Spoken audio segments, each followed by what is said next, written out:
Hey everybody, welcome back to Sip and Talk. And we're definitely ready to unpack some fascinating stuff for you today. Yeah, think of this as your shortcut. We do the reading, you get the insights. Exactly, so you don't have to wade through like a mountain of news and research yourself. Today we're getting into something that, honestly, it sounds like it's straight out of a spy movie, but it's very real. China's intelligence regulations. And specifically, we're looking at this whole area around intellectual property and the concerns about espionage, particularly involving Chinese citizens, maybe even students, when they're abroad. Right. We're basically trying to understand the rules of the game, so to speak. Yeah, the playing field. It feels like a pretty high-stakes global game, doesn't it? It really does. And we've gone through, well, a ton of information for you, news reports, expert analysis, even hearing Beijing's side of things to really try and boil it down. So our goal today is to give you a clear picture, the laws themselves, the big debates around them, and, what it all could mean for things like innovation and how countries interact. So here's how this deep dive is going to roll. First up, we're tackling China's intelligence laws themselves. And we'll dig into this really complex issue of intellectual property. You'll see why maybe just calling it theft is, well, a bit simplistic. Then we're going to explore how Chinese citizens, students abroad, might find themselves in this really tricky spot where, legal cooperation under Chinese law could bump right up against what other countries see as definitely illegal. That gray area. Exactly. After that, we'll make it more concrete, look at some real-world examples, touch on some other related things, and finally, we'll wrap it all up. Key takeaways, so you walk away with the essential understanding. Ready to jump in? Absolutely. Let's start with the basics. China's intelligence laws. Two are really key here. There's the National Intelligence Law from 2017, and then the newer counter-espionage law from 2023. What's interesting and sort of central to this whole discussion is that both have these articles, Article 7 in the first law, Article 8 in the second, that talk about Chinese citizens needing to support, assist, and cooperate with national intelligence and counter-espionage work. Okay, support, assist, and cooperate. I mean, that sounds pretty broad, doesn't it? Like, if an intelligence officer just asked you for directions, right, that's cooperation. But what if they asked you to, I don't know, copy some confidential research from your university lab? That feels different. That's where it gets murky fast. You've absolutely hit the crucial point, and that's why this little phrase, according to law, which appears in both articles, is so important. According to law, okay. Yeah, it suggests, or at least it can be argued, that this cooperation isn't meant to be, like, unlimited or to automatically include illegal activities. But this is also where the experts really differ. Right. Some, like, Gu Bin, who was quoted in the Financial Times, they tend to see these laws as mainly defensive, protecting China's own national security interests. Ooh, kind of like putting up beware of dog signs for state secrets, a defensive posture. Sort of, yeah, that's one way to look at it. But then you have others, like Murray Scott Tanner, he wrote on Lawfare, who suggest it might signal a shift towards a more, let's say, proactive obligation to help. And the worry there is that cooperation could be interpreted very broadly indeed, potentially putting pressure on people, especially overseas, to help in ways that might break local laws or, ethical standards. I see. So this support, assist, and cooperate phrase, it sounds broad, and that's where the debate kicks off. Defensive shield or maybe a wider duty? Exactly. Some see it as just protecting their own secrets. Others worry it creates this obligation that could push people into, well, legally questionable territory, particularly if they're outside China. Right. So it doesn't necessarily give everyone a license to, like, go full James Bond, but it does create this underlying expectation, perhaps, maybe even a feeling of needing to help, if asked by the state. That's a good way to put it, an underlying expectation. And this leads us right into the really sensitive topic, intellectual property. Because if you feel you need to cooperate, well, that could easily slide into feeling obligated to get information, including sensitive commercial data. And the Five Eyes Alliance, that's the US, UK, Canada, Australia, New Zealand, they don't often issue big joint statements together. No, it's pretty rare. But they did back in October 2023. And it really highlighted their concerns here. This group focused on intelligence sharing. They directly accused China of stealing intellectual property and also using artificial intelligence to boost their hacking and spying efforts. Wow, a joint statement from the Five Eyes. That's like the intelligence world equivalent of everyone hitting reply all on a very strongly worded email. Pretty much. And they were specific, weren't they? Mentioning things like quantum technology, robotics, biotech, AI, basically all the cutting-edge stuff. They were very specific. FBI Director Christopher Wray, he called it an unprecedented threat to innovation globally. Unprecedented, okay. Yeah. He was particularly concerned about the sheer volume of data China has supposedly acquired and how they could potentially leverage AI to make their hacking even more effective, more targeted. So for anyone interested in tech and where it's going, this raises huge questions about security. Okay, that sounds genuinely scary, like something out of a sci-fi thriller using stolen secrets to build even better hacking tools. Yeah. And it wasn't just the FBI director sounding the alarm, was it? No, not at all. Australia's ASIO Director General Mike Burgess, he went even further. He described China's actions as the largest and most sophisticated theft of intellectual property and expertise in human history. Whoa, human history. That's the quote. And he emphasized it goes far beyond traditional espionage.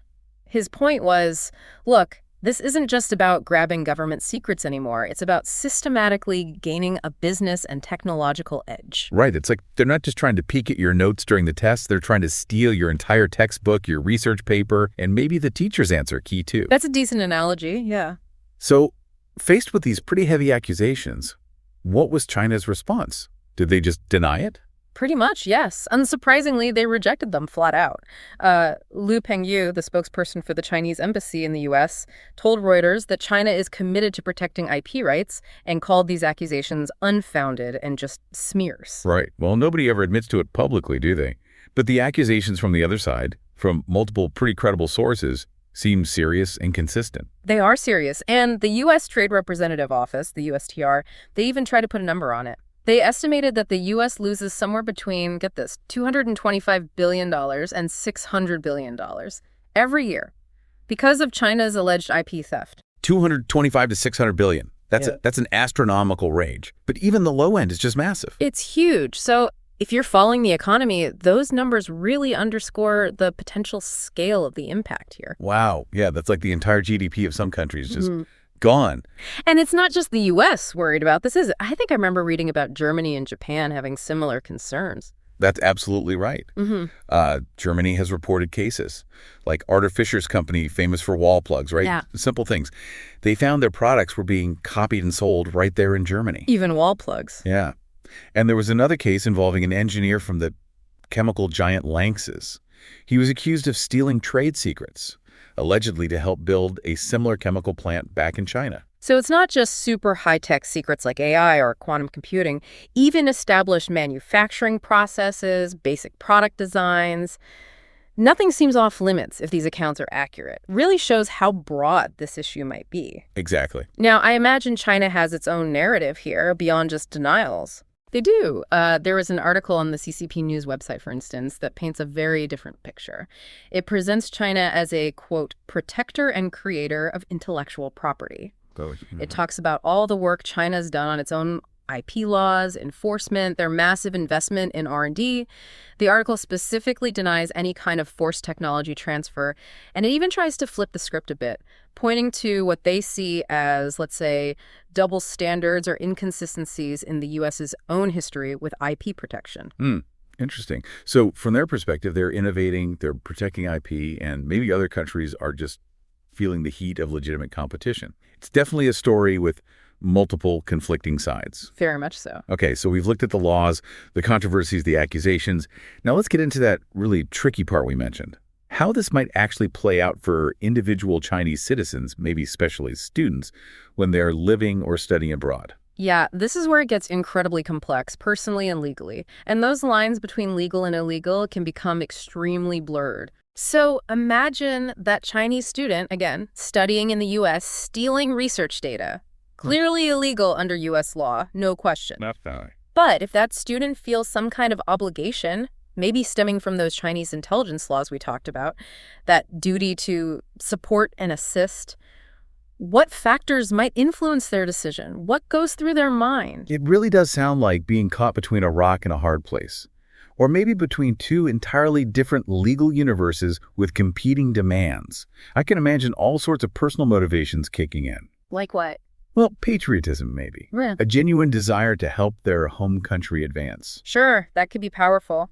There might also be pressure, perhaps direct pressure from government officials, and maybe that's less common for ordinary students, or maybe more subtle indirect pressure through family back home, perhaps. That sounds plausible. And then there's the flip side, potential rewards. Maybe promises of a great career back in China, financial incentives, who knows? But they'd have to weigh all that against the very real risks in the U.S. Yeah, the risks seem huge. Getting caught, arrested, ruining your academic career, your reputation, maybe even prison time, deportation. All of the above are possibilities. And let's not forget the simple moral or ethical dimension. Is it right to take something that isn't yours, even if you convince yourself it's for a greater good? It's a really, really tough personal calculation. And then layer on top the clashing legal systems.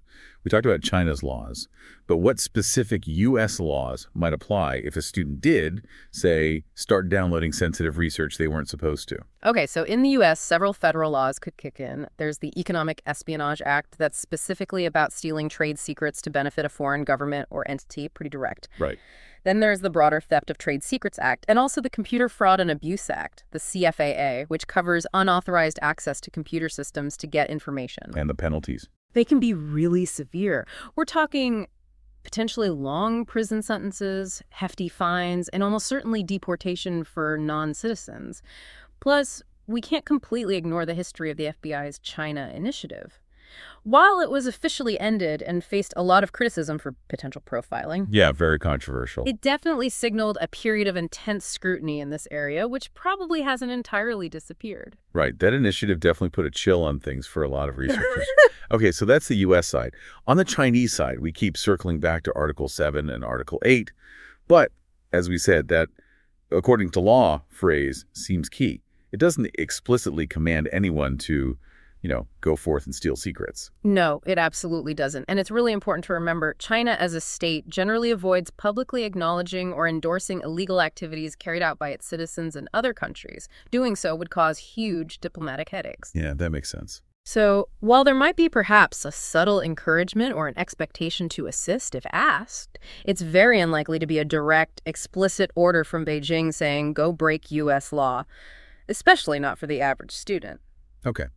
So, besides the written laws and potential pressure, what are some practical, real-world things that might influence a student's decision or actions? Well, several factors. First, the likelihood of getting direct instructions from Chinese intelligence agencies, probably much higher for a professional, trained intelligence officer than for your typical PhD student. Right. Different categories of people. For a student, the risk assessment is critical. The chances of getting caught in the U.S. with sophisticated surveillance and cybersecurity are pretty high. And the practical protection or help they could actually expect from the Chinese government if they are caught, probably quite limited, realistically. Yeah, Beijing isn't likely to stage a jailbreak for a student copying lab notes. Probably not. Also, technical capability. Most students simply don't have the training or tools for sophisticated covert data theft. Plus, U.S. institutions, universities, companies, they've significantly beefed up their security measures in recent years precisely because of these concerns. Makes sense. More awareness, better defenses. And finally, don't underestimate cultural and social factors. Students who become well integrated into U.S. academic life, who value things like research integrity and collaboration, or who simply want to build a career in the U.S., they're probably far less likely to risk everything by engaging in espionage. Right. Just wanting to fit in, do good work, and not torpedo your future is probably a pretty strong motivator for most people. Okay, so we've explored the hypothetical scenarios, the laws, the pressures. Let's look at some actual examples now. What are some real-world cases of alleged IP theft involving China that have actually hit the headlines? Yeah, unfortunately, there's a growing list. Just recently, in 2024, there was the case of Lin Wei-ding. He was accused of secretly stealing AI technology from Google while allegedly affiliating himself with Chinese companies. We're talking confidential stuff about supercomputing data centers used for training AI models. Google's AI secrets. Wow. Then there's Zheng Xiaoqing, a former engineer at GE Power. He was actually sentenced on 2 years in prison for conspiring to steal GE's turbine technology secrets. Again, allegedly for the benefit of China. turbine tech. That's critical infrastructure related. Exactly. And going back a bit further, there was Xu Yanjun. He was identified by the U.S. as a senior officer in China's Ministry of State Security, their main intelligence agency. He was convicted and sentenced to 20 years for conspiring to commit economic espionage, specifically trying to steal trade secrets from major U.S. aviation companies like GE Aviation. 20 years. And identified as an intelligence officer. That's a major case. These examples really highlight the kind of high-value information being targeted and the serious legal consequences if caught in the U.S. They really do. And remember those German cases we touched on earlier? Yeah, the wall plugs and the chemical company. Right. The Arthur Fisher and Berliner Fabric examples where products were allegedly just copied, and the Lanxess engineer accused of stealing chemical process secrets. These show the breadth. It's not just U.S. aerospace and tech. It seems to span industries and countries. And FBI Director Wray, he's kept talking about this recently too, hasn't he? I think I saw a Newsweek report in 2024 where he was still warning that China's IP theft poses a really significant threat to U.S. economic security. Absolutely. He's been very consistent, very vocal on this. And beyond individual cases, we've also seen reports about state-sponsored hacking groups, like one called Volt Typhoon. It's been linked by cybersecurity researchers and governments to the Chinese state, and it's been found targeting critical U.S. infrastructure, communications, energy, water systems. Volt Typhoon. Okay, targeting infrastructure. That's worrying. Very. And there was also that CNBC documentary, I think it was called China's Corporate Espionage War. It really laid out the argument that this isn't just about catching up technologically, but part of a longer-term strategic effort. Oh, yeah. I think I remember seeing clips from that. It had some pretty stark quotes, didn't it? Like the idea that the ultimate goal might be to actually replace American companies in key sectors. Exactly that. Oh. They quoted FBI Director Wray again saying something like, their definition of competition, I think, includes the concept of elimination. Elimination, wow. Yeah. And Senator Marco Rubio was quoted warning that every major American company in these fields needs to assume that they are a target to be replaced or destroyed. Very strong language, highlighting just how seriously some policymakers view this strategic competition. Definitely gives you pause. Okay, Yeah. So let's circle back one more time to the legal foundation for all this. Given these real-world cases and high-level concerns, does China legally require its citizens to unconditionally cooperate with intelligence efforts, even if that means breaking laws in, say, the U.S. or Germany? And based on our read of the actual laws and the consensus among many legal experts, the answer appears to be no, not unconditionally. Okay. The current laws, Article 7 of the National Intelligence Law, Article 8 of the Counterespionage Law, they consistently include that qualifier. Cooperation is required according to law. There isn't a separate explicit law that states citizens, including students overseas, must engage in illegal acts like stealing classified documents or proprietary code for the state. That's a really crucial point to clarify again. So while there's this expectation, maybe even pressure to support intelligence work, it's not a blank check to commit crimes internationally. That seems to be the most accurate reading of the legislation itself. The requirement to support intelligence and counter-espionage activities exists, but it operates within legal boundaries set by Chinese law. It doesn't automatically mandate illegal acts abroad unless, perhaps, such acts were somehow specifically authorized under some other provision of Chinese law. And that kind of specific authorization for illegal acts overseas certainly isn't a general requirement laid out for all citizens in these main intelligence laws. Got it. That distinction is important. Okay. Okay, so let's try to wrap up our deep dive for today. Pulling all these threads together, what are the main things our listeners should really take away? Okay, takeaway number 1. China's intelligence laws do require citizens to cooperate with national intelligence and counter-espionage work. That's clear.